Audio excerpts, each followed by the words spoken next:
কি রাসূলুল্লাহ সাল্লাল্লাহু আলাইহি ওয়াসাল্লামের বায়োগ্রাফি যদি আমরা খেয়াল করি, আমরা দেখব যে তিনি যখন যুদ্ধের জন্য অভিযান পরিচালনা করতেন, দল পাঠাতেন, সেনাবাহিনী পাঠাতেন, তখন তাদেরকে বলতেন, খবরদার যুদ্ধের ময়দানে সীমালঙ্ঘন করো না, সীমালঙ্ঘন করো না, খবরদার।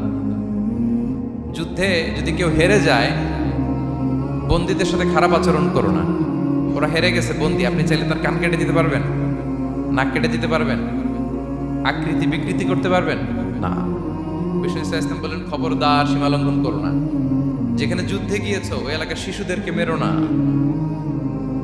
ওই এলাকার নারীদেরকে মেরো না, ওই এলাকার পাদ্রীদের গায়ে হাত তোলো না। সন্ন্যাসীতে যারা ইবাদত করে ওদের তো দোষ নাই, সিভিলিয়ান নাগরিক, তাদের গায়ে হাত তোলো না, খবরদার।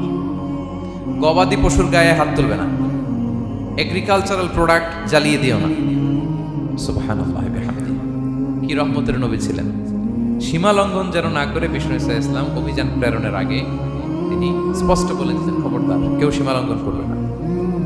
যারা তোমাদের বিরুদ্ধে অস্ত্র তোলেনি তাদের বিরুদ্ধে অস্ত্র তোলা যাবে না, কারণ ইন্নাল্লাহ লা ইউহিব্বুল মু'তাদিন, আল্লাহ তাআলা সীমা লঙ্ঘনকে পছন্দ করেন না।